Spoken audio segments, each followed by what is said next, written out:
कि एहसान जट की बीवी भी अब मैदान में आ गई है। लोगों से रब्ता किया था, डीएसपी थे अख्तर वैंस, डीपीओ फैसल कामरान साहब, इसी तरह से मैंने इनसे भी रब्ता किया था और मुझे इनसे ज़्यादा उम्मीद थी क्योंकि ये काम भी कर रहे थे लोगों के लिए, तो मैंने इनको डिटेल दी। इनफैक्ट मैंने मंशियात से लेकर मतलब जो सेक्सुअल एक्टिविटीज़ हो रही हैं, पार्टीज़ हो रही हैं, वो सब के बारे में इनको बताया। बात सिर्फ ये है कि ये जो कर रहे हैं इकरार साहब, क्या ये इन्हें करना चाहिए? क्योंकि यहाँ पे ये बच्चियों का मामला है, हर घर की बच्ची का, चारदीवारी के अंदर का, उसे ऐसे तमाशा नहीं बनाया जा सकता। मैं सामने बैठा हूँ, आप मुझसे रब्ता कीजिए, नहीं किया गया। आप यहाँ पे आके हकीकत जानिए, नहीं जानिए। आपने जिम्मेदारों से सवाल किया, जाके उनके मुंह में माइक दिया, जो आपकी जिम्मेदारी है कि आप ये करो, आपका ये काम था। एंटी नार्कोटिक्स का सवाल किया आपने, आप किसी भी यूट्यूब की वीडियो में मैंने नहीं देखा कि आपने जिम्मेदार जो हैं, जो यहाँ पे सिस्टम के हिस्सा हैं, जिनको ये काम करना चाहिए था, उनसे सवाल किया। तो आपको किसने हक दिया है कि हर घर में घुसकर हर बेटी की इज्जत को पामाल करें? आप 5500, 7000 या फिर वो जो 35,000 का नाम लेते हैं ना, तो आप अपने गिरेबान में देखिए कि वो आप एक बेटी की बात कर रहे हैं, जिसका बाप, भाई, शौहर, बेटा सारी जिंदगी अपनी आंखों में सवाल लिए फिरेंगे। आपको इस बात की समझ ही नहीं आती। आप रिपोर्टिंग छोड़ दीजिए, मैं यही कहूंगा, क्योंकि ये आपके बस की बात ही नहीं है। एक कमरे में बैठकर दूसरे शहर का, ठीक है, दूसरे इदारे का सुनी सुनाई पे अमल करके उसको, न्यूज को ऐसे तमाशा बना देना कि ये भी नहीं समझना कि तुम्हारे मुल्क का हिस्सा है। आप ये जो पहला सबूत दूसरा सबूत लेके आते हो ना, तो मैं देता हूं आपको सबूत, जितने आपको सबूत चाहिए मेरे पास हैं, तब तो आप नहीं आए। और आपको एक बात बता दूं, अब भी सबूत सिर्फ मुझसे मिलेंगे। नाजरीन, आपने तलत बसरा की बातें सुने, सच्ची और खरी बातें जो उसके अंदर से निकल रही थी।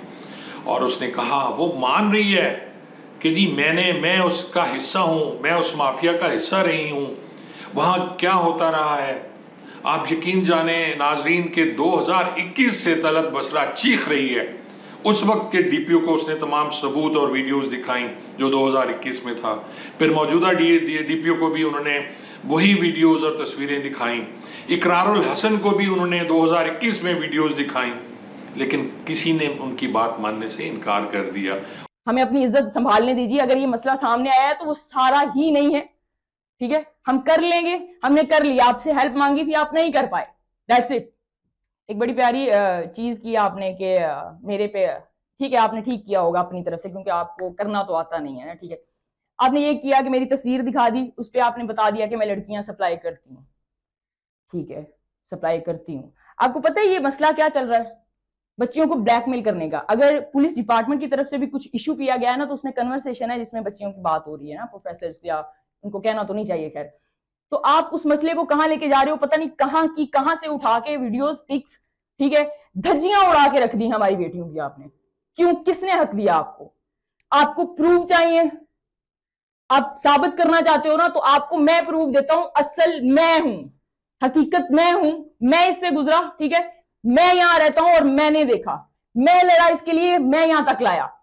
तो अगर आपको देखना या प्रूफ चाहिए तो मेरे पास प्रूफ है, मैं साबित कर सकता हूं। आपने अब तक जो भी वीडियोस में अपने व्यूज लेने के लिए, या जो भी आपने ये खिचड़ी पकाई हुई है, दाल चावल बेच रहे हैं ना, उसमें जो कुछ भी कहा है, मैं उसको बड़े अच्छे से साबित कर सकता हूं कि इसमें क्या सच और क्या झूठ है। मेहरबानी कीजिए, एक मसला चला दायरे में बच्चियों के साथ, हम उसको हल करना चाह रहे थे, आपने उसको रंडी का कोठा बना के रख दिया है, और ये हल नहीं है इसका।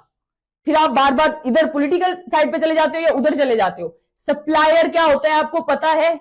आई डोंट नो कि आपकी तरबियत कैसी हुई है, लेकिन सर जहां आप रह रहे हो ना, वहां पे सप्लाई करना आसान और इजी और नॉर्मल बात होती होगी। हम बहुत सादा लोग हैं। हमारी बच्चियों के साथ जितना मसला था उतना रहने दीजिए और हमें उसी से लड़ने दीजिए, आगे मत बढ़ाइए। इससे आगे बढ़ना भी आता है। अगर मैं यहां तक आ सकता हूं, अपनी जिंदगी को तबाह कर सकता हूं ना इन्हीं बच्चियों के लिए, तो ये मुझे बहुत प्यारी है। आप कौन हो, किस लेवल पे हो, डजंट मैटर। मैंने बहुत कुछ गवाया है, मैंने अपनी औलाद तक दफनाई है।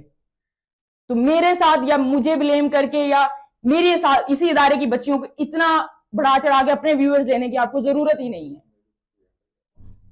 आपने बड़े आसानी से ही मुझे एक बात वो कर दी कि मैं हूं मेन मुद्दा। तो मैं हूं, क्योंकि मैं असल हूं, मैं हकीकत हूं। मेरे पे कोई एफआईआर मिली आपको? कहीं पे कोई एप्लीकेशन मिली आपको? आपको यह पता है कि इस शहर में मैं इस जंग से 7 साल में कैसे लड़ रहा हूं? मैंने आपकी हेल्प मांगी, आप अब नहीं आए इस शहर में हालात देखने, तो आप तब कैसे आते? आप वो बात कर रहे हो ना कि ये हो रहा है वो हो रहा है, मेन मुद्दा मैं हूं, एहसान जट है या फलां है टमकां है, चंद नाम आपको इस शहर के आते हैं सर, ठीक है, वो इदारा है और हम उसकी बात कर रहे हैं, वो बहुत मुकद्दस है। वहां पे प्रोफेसर ऐसे भी हैं कि जिनके पास जाने के लिए बंदे का दिल खुद करेगा कि मैं जूते उतार के उनके पास जाके बैठूं, समझ रहे हैं? और आप वहां पे क्या बात कर रहे हैं, मतलब सप्लाई हो रही है लड़कियों का, ये हो गया, आपने वीडियोस ऐसी डाली हुई है कि मैं शर्मिंदगी से देख नहीं पाया हूं, मैं खुद इस चीज का हिस्सा हूं ना, सबसे वजाहत के साथ। अगर कोई खींचता रहा, खींच के यहां तक सामने ले आया तो मैं हूं। तुम्हारी इस हरकत की वजह से ना, सॉरी टू से, मैं तुम्हें तुम कह के बुला रहा हूं क्योंकि आप इस काबिल हो तो नहीं, तो तुम्हारी इस हरकत की वजह से ये हुआ कि जो डिपार्टमेंट्स को, जिम्मेदारों को ये करना चाहिए था ना कि उसका हल निकल आता, अब तक वो नहीं निकल पाया, तमाशे बन रहे हैं लोगों के घरों में। मैं आम आदमी की बात कर रहा हूं, वो जो आपकी जिम्मेदारी है ना, बकौल आपके, तो आम आदमी की ये जिम्मेदारी है कि यहाँ पे हमारे बच्चे जो बाहर निकलते हैं ना, वो सर नहीं उठा पा रहे आपकी वीडियोस की वजह से। यहाँ पे जो होता है, जितना होता है, मुझे पता है कहाँ डेरादारियां चलती हैं, बेशक पूरे पाकिस्तान में ओवरऑल चल रही होंगी, डजंट मैटर, मैं अपने शहर की बात कर रहा हूं, ठीक है, मैं जानता हूं कौन इनमें इन्वॉल्व है, मेरे पास है प्रूफ, मैं इससे लड़ सकता हूं, आप इसका तमाशा मत बनाइए, बीच में आना है वो आप नहीं आ सकते, तो आप मेहरबानी कीजिए, मेरे पास वो सारे प्रूफ हैं और मैं चैलेंज भी कर सकता हूं, ठीक है, उनको साबित भी कर सकता हूं क्योंकि मैं गुजारी और गुजरे हुए देख रहा हूं सबको। आपको जरूरत ही नहीं है कि इसमें मैं एक सबूत देता हूं, तो मैं तो हयात हूं ना, फेसबुक से ले लो पिक, मैं उसका हिस्सा हूं, ऐसे सबूत तो आपने 10 और भी पिक्स के दिए हैं ना, तो ये इतना बड़ा सबूत कैसे हो गया कि मैं उसका हिस्सा हूं? हाँ हूं, मैं आपको बताता हूं मैं उसका हिस्सा कैसे हूं। सिंपल सी बात है सर कि मैं अपने पेपर फाइनल देता हूं, उसके बाद जब मेरे सामने ये हकीकत आई कि हमारा रिजल्ट आया और हम 18 लोग जो अकाउंटिंग टॉपिक को बहुत प्यार करते थे वो फेल थे, और एक लड़की पास। हम तो वही घर के लाडले, क्योंकि गांव में रिश्ते बहुत क्लोज होते हैं, आपकी तरह ऐसे नहीं होते कि पमाल कर दिए जाएं, तो वो सीन ये था कि हम लड़ना शुरू हो गए, लड़ते लड़ते हमारे सामने हकीकतें आना शुरू हुई। पहले वो फेवरेट थी प्रोफेसर साहब की, उसके बाद वो गर्लफ्रेंड निकल आई, और हमारे लिए ये धचका था कि उस्ताद एक माँ बाप का दर्जा रखता होता है। ऐसे ही मेरे दादा वो कहते थे, पुत्री मैं स्कूल जाता था ना, तो मैं जुत्ती ला के स्कूल जाता होता था, उस जगह पे आके हम क्या देख रहे थे कि एक फेर चल रहा है, चक्कर है, तो वो सारी चीजें जब सामने आती गई, हम वीसी तक गए, उनके सामने रखी, तो हमें पता चला कि ये सारे का सारा सिस्टम इसमें इन्वॉल्व है, सही है। मैं वहां पे भी नहीं हारा था, बेशक मेरी डिग्री चली गई, मुझे ड्रॉप आउट किया गया 18 लोगों को हमें, सही है, उसके बाद भी मतलब मैंने खुद से जो जंग की लेकिन मैं इनके लिए लड़ता रहा, उसी लड़ने में मैं आपके पास आया था ना, तो ये शुरुआत ऐसे हुई थी। आप क्या समझते हो कि आपके ये सब करने से, ठीक है, ये सारे हालात बदल जाएंगे? आप अगर जिम्मेदारी नहीं हो तो इससे साइड पे होना ही पड़ेगा आपको। आप ये जो पहला सबूत दूसरा सबूत लेके आते हो ना, तो मैं देता हूं आपको सबूत, जितने आपको सबूत चाहिए मेरे पास हैं, तब तो आप नहीं आए। और आपको एक बात बता दूं, अब भी सबूत सिर्फ मुझसे मिलेंगे। ये जो आप चक्कर चलाते हैं ना कि मेजर एजाज को पकड़ने के लिए मैं वहां मौजूद था, आपको किसने बताया? जब आपको खबर मिल रही होती है, आप तो बड़े चलाक है ना, मैंने देखा है ड्रामेटिक एक्ट करते हुए उसमें चलाकियां डालते हैं, तो आपने रिकॉर्ड क्यों नहीं किया जो बता रहा था कि मैं वहां मौजूद था? आपको रिकॉर्ड करना चाहिए था ना, वो दिखाना चाहिए था। मैं आपको इस बात का चैलेंज करता हूं कि वहां पे कहीं ना कहीं तो कैमरा होगा ना, अरेस्ट किया गया उसको, पुलिस डिपार्टमेंट में से ही कोई बंदा आके यहाँ पे मेरे साथ चैलेंज कर सकता है कि मैं वहां पे मौजूद था। जनाब अगर मैं यहां तक चीज को ला सकता हूं ना, तो मेजर एजाज कोई बहुत बड़ी हस्ती या प्राइम मिनिस्टर नहीं है कि उनको उनकी गलती पे पकड़ने के लिए मुझे प्लान करना पड़ेगा, या डिपार्टमेंट की को मेरी हेल्प चाहिए होगी। वो अपने तौर पे एक अदारा है, वो काम कर रहा है। कि 18 लड़के और लड़कियों को यूनिवर्सिटी ने इसलिए निकाल दिया था कि इन्होंने आवाज बुलंद की, और इन्होंने उस प्रोफेसर को कहा जिसने इनको फेल करके एक ऐसी लड़की को फर्स्ट डिवीजन में या टॉपर करार दे दिया जो कि नालायक थी। और जब पता चला तो ये इंकशाफ हुआ कि जी मुबैना तौर पर उस लड़की के वो गर्लफ्रेंड और बॉयफ्रेंड वाले ताल्लुकात थे उस प्रोफेसर साहब के। ये अपने बयान में बता रही है, ओपन बता रही है, सब कुछ बता रही है, ये आप सुन चुके हैं। तो नाजरीन ये थी वो बातें। और फिर एक बड़ी बात कि एहसान जट जो है वो इस वक्त जेल में है, और ये भी कहा गया है रिपोर्ट में कि एहसान जट जो है वो खुद आइस बनाना शुरू हो गया था, और आइस बनाने के साथ साथ फिर वो वहाँ के जो पुलिस अफसरान को, जो SHO साहबान, DSP साहबान को बाकायदा मंथली दिया करता था मुबैना तौर पर। बिस्मिल्लाहिर्रहमानिर्रहीम, अस्सलाम वालेकुम। अच्छा नाजरीन, जो दिन गुजरते जाते हैं इस्लामिया यूनिवर्सिटी के स्कैंडल में नए नए इंकशाफात सामने आ रहे हैं। आज एक रिपोर्ट भी आई है जो एजेंसीज ने बनाई और वो चीफ मिनिस्टर निगरान वजीर आला को पेश की गई, उसके बारे में भी हम बात करेंगे। और एक बड़ी अहम बात इसके बाद मैंने आपसे करनी है कि एहसान जट जो है उसे क्यों गिरफ्तार किया गया, क्या गुस्सा था एहसान जट पे। और एहसान जट की एक बीवी भी है जो कि अभी सामने आई हैं और ये आज इंकशाफ हुआ। आप हैरान होंगे कि इकरारुल हसन जैसा सहाफ़ी जिसके बड़ा नेटवर्क है, लेकिन उसे भी पता नहीं है कि क्या एहसान जट की एक बीवी है। और इकरारुल हसन के बारे में भी आज हम बात करेंगे कि इकरारुल हसन साहब जो हैं वो क्या करते हैं। पहले हम आ जाते हैं नाजरीन इकरारुल हसन साहब के बारे में। आपको याद होगा मीनार पाकिस्तान में 14 अगस्त, आपको याद होगा कुछ साल कबल एक टिकटॉकर थी आयशा और उसके साथ बदतमीजी हुई। वहाँ उसके साथ नाजेबा हरकत की गई, उसे छेड़ा गया, उसके कपड़े फाड़ दिए गए। और उसके बाद हमारे दोस्त हैं यासिर शामी और इकरारुल हसन साहब वहाँ पहुँचे, उसके सर पे हाथ रखा और उसके बाद उन्होंने उसे बहन कहा और एकदम वायरल हुई आयशा की कहानी। और इकरारुल हसन साहब ने वहाँ कहा था कि खुदा का शुक्र अदा करता हूँ कि मेरी कोई बेटी नहीं है। और इस पे बड़ी ले दे हुई है इकरारुल हसन साहब पे। और नाजरीन फिर बाद में मैंने भी एक व्लॉग किया था, मुझे याद है, और मैंने कहा था कि बीइंग ए पुलिस ऑफिसर जो मेरी तफ्तीश है वो ये कहती है कि ये औरत आयशा नामी औरत जो है वो झूठी है और इसने और उसके साथ जिसे वो भाई कहती थी और बाद में फिर उन्होंने कहा जाता है मुबैना तौर पर शादी की हुई है और उनके नाजायज़ ताल्लुकात भी थे, वो साबित हो गए तफ्तीश में। जब पुलिस ने तफ्तीश की मुकम्मल, उन्होंने छानबीन की, जियो फेंसिंग के जरिए बहुत से बेगुनाह गिरफ्तार हुए जो वहाँ मौजूद थे, जो बेचारे वैसे देख रहे थे उनको भी पुलिस ने उठा के तुन दिया जैसा कि पुलिस की आदत है। और उसके बाद जब हालात क्लियर हुए, बादल छटे, तो पता चला जी सारी प्लानिंग आयशा की थी और हो सकता है उसमें इकरारुल हसन साहब भी शामिल हो। मुबैना तौर पर कहने से तो बंदा बच जाता है ना, हर सहाफ़ी बचता है। तो वो हम हमेशा नाजरीन ये करते थे कि जी इकरारुल हसन साहब जो हैं वो बड़े सच्चे सहाफ़ी हैं और बड़ी सच्ची और खरी बात करते हैं। इस दफ़ा भी इस्लामी यूनिवर्सिटी के स्कैंडल में वो आए और वहाँ कराची से बैठ के उन्होंने डिफरेंट अपने सोर्सेज इस्तेमाल किए, लेकिन वो सोर्सेज उनके सही नहीं थे। उनके बाद जो रिपोर्ट है मुबैना तौर पर वो रिपोर्ट है जी एक एजेंसी है हमारे मुल्क की, उसमें उसकी रिपोर्ट है, बकौल उनके दी उसकी रिपोर्ट है और उस रिपोर्ट में बहुत से शुरफा के नाम हैं, पुलिस अफसरान के नाम हैं, एक हमारी जो IB के भी कुछ नाम हैं और उसके बाद फिर जनाब जो हैं वहाँ के पुलिस अफसरान तो खैर हैं, वहाँ के सियासतदानों के भी नाम हैं, कुछ मोअज़्ज़िज़ीन के नाम, मोअज़्ज़िज़ीन के नाम हैं। अगर उन नामों की आप बात की जाए नाजरीन तो वो नाम तो हैं जी सच्चे।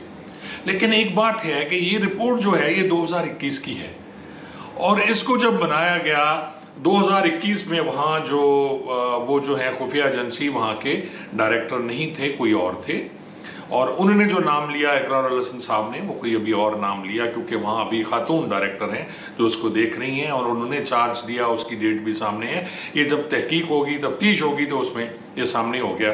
तो एक बात तो ये होगी कि इकरारुल हसन साहब को चाहिए कि वहाँ बैठ के बात ना करने, हमारी यूनिवर्सिटी इस्लामिया यूनिवर्सिटी को ख़राब करने के लिए वहाँ बैठ के प्रोग्राम ना करें, बल्कि वो यहाँ तशरीफ़ ले आएँ, भावलपुर में आएँ, बैठें, सहाफ़ियों से मिलें, मुतलका जो लोग हैं उनसे मिलें, पुलिस अफसरान से मिलें जिन्होंने तफ्तीश की, उसके बाद कोई नतीजा निकालें। अब नाज़रीन हम आ जाते हैं जी अगली बात पे जो हमारी है कि जी आज रिपोर्ट पेश की गई चीफ मिनिस्टर को, निगरान चीफ मिनिस्टर को, और उसमें बड़े बड़े इंकशाफात हुए और वही बातें जो हमने कही वो बिल्कुल सच साबित हुई, जिसमें नाम लिए गए बाकायदा कि जी किससे किसके ताल्लुकात थे और जो एहसान जट है उसके क्या वलीदाद साहब जो हैं एक वफाकी वज़ीर उनके बेटे हैं, उनसे उनके ताल्लुकात थे और फिर वो प्रोटेक्ट करते थे उन्हें। इसके साथ साथ फिर एजाज जो डॉल्फिन वाला था वो कौन था, ये सारी कहानियाँ अब क्लियर होके निगरान वज़ीर आला के सामने आ चुकी हैं। अब देखते हैं कि अगर जुडिशल कमीशन बनता है और इंक्वायरी होती है तो उसमें क्या निकलेगा। लेकिन अभी तक के जो हालात हैं नाजरीन, वो ये है कि हमने जो कहा, मैंने जो कहा, वो एक एक बात सच्ची है। अब आ जाते हैं जी अगली बात पे कि एहसान जट की बीवी भी है कोई। तो नाजरीन, हमारे एक बड़े अच्छे दोस्त हैं, भाई हैं छोटे, मियाँ फ़खर साहब जी।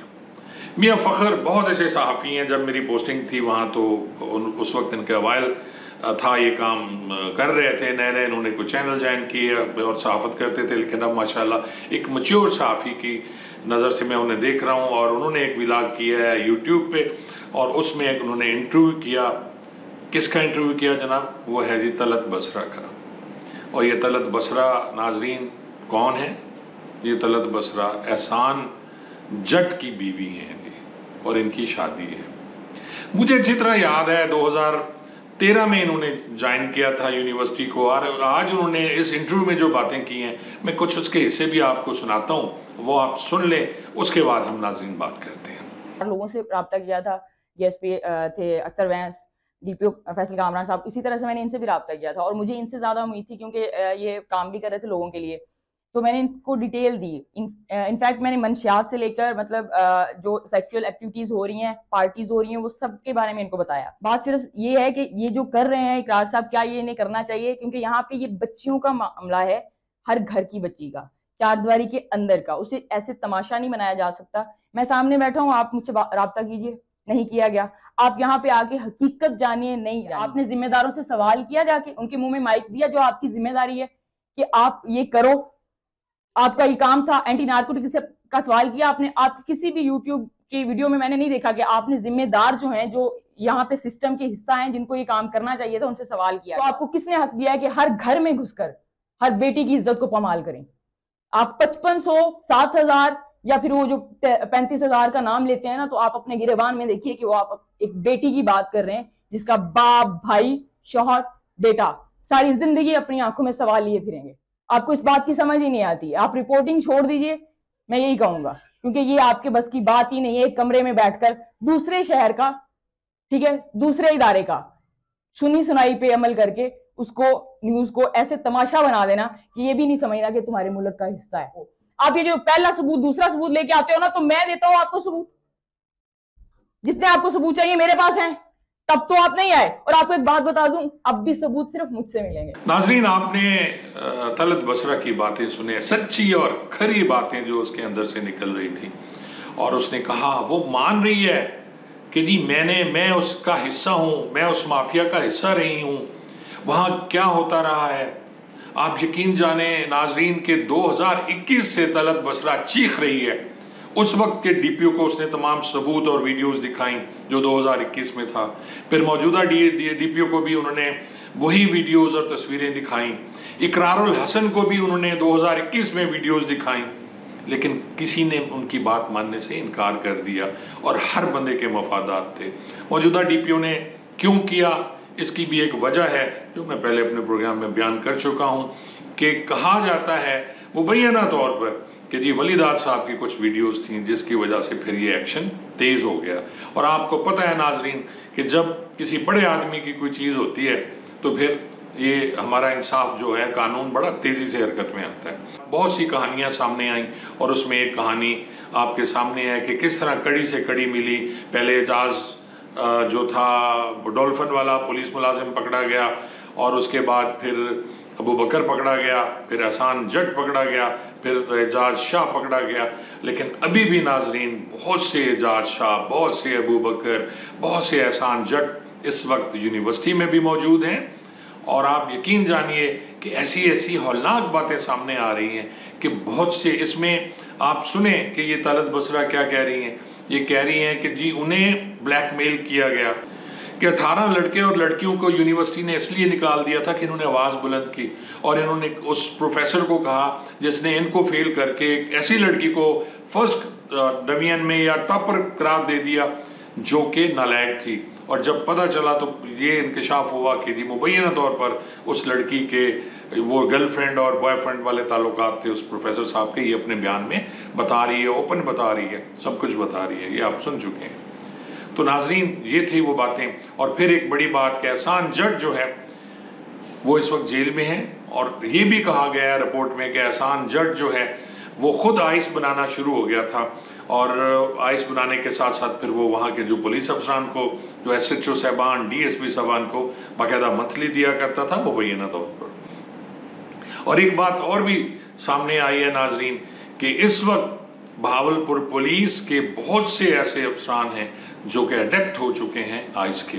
नाजरीन मैं आइस के बारे में मैं आपको बता दूं, आज हमारे एक दोस्त कह रहे थे कि आइस पीने के बाद बंदा बड़ा चौको चबंद हो जाता है, और वो उसमें वो बात नहीं होती। पहले तो ये होता था कि अगर नशा कर लिया, शराब पी ली, तो आप बाहर निकलेंगे, आपके मुंह से स्मेल आएगी, आप लड़खड़ाते फिरते हैं।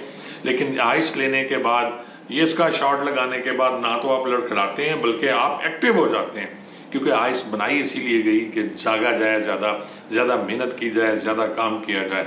और ऐसा ऐसा नाजरीन इसके बाद जो इसके साइड इफ़ेक्ट्स होते हैं वो 1 साल के बाद, सिर्फ 1 साल के बाद बंदे की बस हो जाती है। जिनके पास पैसे हैं, जिनके पास अख्तियारात हैं, वो फिर जब आइस का नशा करते हैं तो वो उसका रिएक्ट करते हैं, वो बदतमीज़ी करते हैं, वो लोगों से बदतमीज़ हो जाते हैं, वायलेंट हो जाते हैं। तो ये आइस का जो नशा है ये उसके साथ हैं। इस वक्त मैं दावे से कहता हूँ IG साहब और बहुत से इदारे, आपकी यूनिवर्सिटी के इदारे, अगर आप इन सब के टॉप टेस्ट कराएं, इनके टेस्ट कराया जाए, इनका मेडिकल कराया जाए, तो आपको पता चल जाएगा कि आइस के कौन कौन आदी हैं। पुलिस डिपार्टमेंट में भी इस वक्त आइस तेज़ी से फैल रही है, क्योंकि इजी मिल जाती है। जो आइस का काम करते हैं, जो मंशात का काम करते हैं, वो पुलिस मुलाजमीन को बड़े आराम से वो दे देते हैं, और फिर उसके साथ साथ फिर दौलत बनाने के चक्कर में ये सब कुछ होना शुरू हो जाता है। तो ये थी कहानी जी आज की। आपने देखा कि एक नई चीज़ मैं सामने लाया, और वो ये है कि एहसान जट की बीवी भी अब मैदान में आ गई है, और वो अपने शौहर को बचाना चाहती हैं। वो चाहती हैं कि उनका शौहर भी किसी तरह बच जाए, क्योंकि उसके साथ कहाँ कहाँ ज्यादती हुई। मैं भी यही कहूँगा आप दोस्तों से कि आप जितने भी इसमें शामिल हैं, जिन्होंने ये एक्ट किया, चाहे वो शुरू से मैं अर्ज़ कर रहा हूँ एजाज है, डॉल्फिन वाला है, अबू बकर है, एजाज शाह है, मेजर एजाज शाह है, एहसान जट है, या ऐसे उस्तादज़ा हैं जो कि यूनिवर्सिटी के हैं, जो कि इस गंद में इन्वॉल्व हैं, जो इस माफिया का हिस्सा हैं, या प्राइवेट लोग हैं, उन सबको सजाएं मिलनी चाहिए। लेकिन खुदारा इस यूनिवर्सिटी का कोई कसूर नहीं है, इस इंस्टीट्यूशन का कोई कसूर नहीं है, वहाँ पढ़ने वाले बच्चे और बच्चियों का कसूर नहीं है। वहाँ की जो बच्चियाँ हैं वो आँख उठा के नहीं देख सकती अपने वालिदैन की तरफ, और मिन्नतें कर रही हैं कि जी हमें यहाँ से हमें माइग्रेट करा दिया जाए ताकि हमारी इज्जत बच जाए। तो इंस्टीट्यूशंस बुरे नहीं होते, इदारे बुरे नहीं होते, लोग बुरे होते हैं। और हमारी सबसे बड़ी नाकामी यही है कि हम उन लोगों को सज़ा नहीं दे सकते, क्योंकि वो इतने बासर होते हैं कि हमारे हाथ उनके गिरेबान, कानून के हाथ, हमारे तो हाथ अवाम के हाथ तो हैं नहीं, कानून के हाथ उनके गिरेबान तक पहुंच नहीं सकते, अदलिया उन्हें सज़ा दे नहीं सकती। तो फिर यही होता है कि वो बड़े आराम से सब कुछ करते रहते हैं, और फिर इसी माशरे में रह के एक ही उनका बयान होता है कि जी हमारी दुश्मनी थी, हमारी सियासी मुखालफत थी, जिसकी वजह से हम पे मुकदमात हुए। नाज़रीन, जो ही कोई नई सूरत हाल सामने आई तो फिर इंशाअल्लाह आपसे बात होगी। जी शुक्रिया।